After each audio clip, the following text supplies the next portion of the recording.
theborderofaminds.com അജ്മലിന്റെ ആ വെബ്സൈറ്റിലെ എഴുത്തുകളെക്കുറിച്ചുള്ള നമ്മുടെ commentary സീരീസിലേക്ക് വീണ്ടും സ്വാഗതം. ഇന്ന് നമ്മൾ നോക്കാൻ പോകുന്നത് അദ്ദേഹത്തിന്റെ way the most of life happens എന്നൊരു പോസ്റ്റിനെ കുറിച്ചാണ്. അതായത് ജീവിതത്തിലെ ഏറിയ പങ്കും സംഭവിക്കുന്നിടം.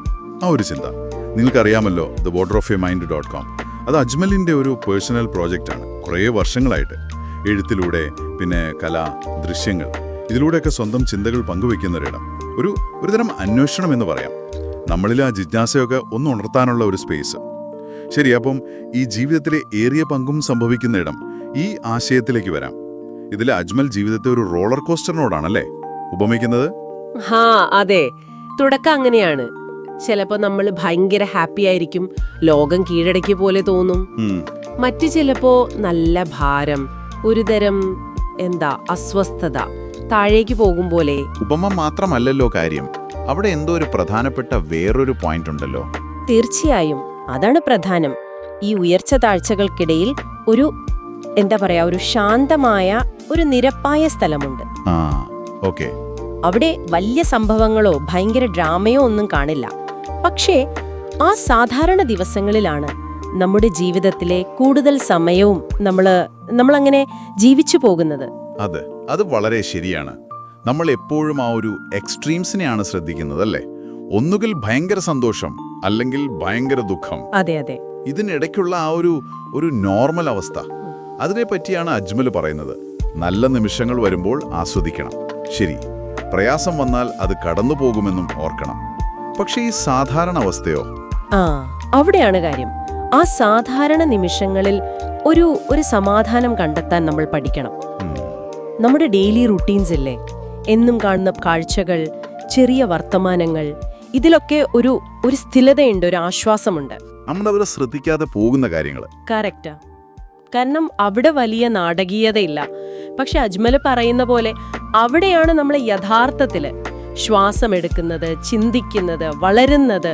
ആ വാചകം എനിക്കിഷ്ടപ്പെട്ടു. ഇവിടെയാണ് ജീവിതം യഥാർത്ഥത്തിൽ ജീവിക്കുന്നത്. നമ്മൾ ശ്വാസമെടുക്കുകയും ചിന്തിക്കുകയും വളരുകയും ചെയ്യുന്നത് ഇവിടെയാണ്. അതെ. അപ്പൊ ഈ വലിയ സംഭവങ്ങൾക്കിടയിലുള്ള ആ ശാന്തമായ ഇടങ്ങൾ, അവിടെയാണ് ശരിക്കും വളർച്ച നടക്കുന്നതെന്ന്. അങ്ങനെയാണോ? ഒരു തരത്തിൽ അതെ. ഇത് ജീവിതയാത്രയെ മൊത്തത്തിൽ കാണുന്നതിനെ കുറിച്ചാണ്.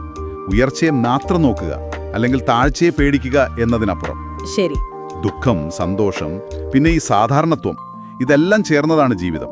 അതിൻ്റെ ഒരു ഭംഗി അതാണ്. ഇത് അദ്ദേഹത്തിന്റെ ബ്ലോഗില് മറ്റു വിഷയങ്ങളില്ലേ, ആർട്ട്, എക്സ്പീരിയൻസ്, ഫിലോസഫി, അതുമായിട്ടൊക്കെ നന്നായി ചേർന്ന് പോകുന്നുണ്ട്. അതെങ്ങനെയാണ്? കാരണം ഈ സാധാരണ നിമിഷങ്ങളെ ശ്രദ്ധിക്കുക, അതിലെ സൗന്ദര്യം കണ്ടെത്തുക എന്നതൊക്കെ ഒരുതരം ഫിലോസഫി തന്നെയല്ലേ? നമ്മുടെ അനുഭവങ്ങളെ അത് കൂടുതൽ ആഴത്തിലാക്കും. ഡെയിലി ലൈഫിലെ സിമ്പിൾ കാര്യങ്ങളിൽ ഒരു ഭംഗി കാണുന്നത് അതൊരു കല പോലെയും കാണാം. ശരിയാണ്. അപ്പോൾ ഈ പറഞ്ഞതിന്റെ ഒരു കാതൽ എന്ന് പറയുന്നത് ജീവിതത്തിലെ ആ വലിയ കാര്യങ്ങൾക്കിടയിലുള്ള സാധാരണ നിമിഷങ്ങളെ വിലമതിക്കണം എന്നുള്ളതാണ്. അതെ, കൃത്യമായി പറഞ്ഞാൽ അത് തന്നെ. ഇതൊരു ഓർമ്മപ്പെടുത്തലാണ്. എന്തിനുള്ള ഓർമ്മപ്പെടുത്തൽ? നിങ്ങളുടെ ജീവിതത്തിലെ ആ ഇടവേളകളുടെ നിമിഷങ്ങൾ ഒന്ന് ശ്രദ്ധിക്കാൻ. അവിടെ ചിലപ്പോ സമാധാനമുണ്ടാവാം, വളർച്ചയുടെ സാധ്യതകൾ ഉണ്ടാവാം. ശരിയാണ്, നമ്മൾ തിരക്കിനിടയിൽ അതൊന്നും ശ്രദ്ധിക്കാറേയില്ല. അപ്പോ ഇതൊരു അവസരമാണ്. ഒരു നിമിഷം ഒന്ന് നിന്ന് നിങ്ങളുടെ ആ സാധാരണ ദിവസങ്ങളെപ്പറ്റി, ആ നിമിഷങ്ങളെപ്പറ്റി ഒന്ന് ആലോചിക്കുന്നത് നല്ലതാണ്. തീർച്ചയായും. അപ്പോൾ അജ്മലിന്റെ കൂടുതൽ ചിന്തകളും അദ്ദേഹത്തിന്റെ ആർട്ടും ഫോട്ടോസും ഒക്കെ കാണാൻ താല്പര്യമുള്ളവർക്ക് theborderofaminds.com എന്ന ബ്ലോഗ് നോക്കാവുന്നതാണ്. theborderofaminds.com. അദ്ദേഹത്തിന്റെ ചില ആശയങ്ങളിൽ നിന്ന് പ്രചോദനം ഉൾക്കൊണ്ട് ഞങ്ങൾ ചെയ്ത പോഡ്കാസ്റ്റുകളും നിങ്ങൾക്ക് അവിടെ കേൾക്കാം. ഒരുപാട് കാര്യങ്ങൾ അവിടെ എക്സ്പ്ലോർ ചെയ്യാനുണ്ട്. അതെ. അപ്പോൾ അജ്മലിന്റെ എഴുത്തുകളെക്കുറിച്ചുള്ള കൂടുതൽ ചർച്ചകളുമായി ഞങ്ങൾ വീണ്ടും വരാം. അതുവരെ പോകുന്നതിന് മുൻപ് ഒരു ചെറിയ ചോദ്യം കൂടി, അല്ലെങ്കിൽ ഒരു ചിന്ത. പറയൂ. നിങ്ങളുടെ ഡെയിലി ലൈഫിൽ ആ സാധാരണ നിമിഷങ്ങളിൽ ഒളിഞ്ഞിരിക്കുന്ന ചെറിയ ചെറിയ സൗന്ദര്യങ്ങൾ നിങ്ങളത് ശ്രദ്ധിക്കാറുണ്ടോ? അല്ലെങ്കിൽ ഇനി മുതലൊന്ന് ശ്രദ്ധിക്കാൻ ശ്രമിക്കുമോ?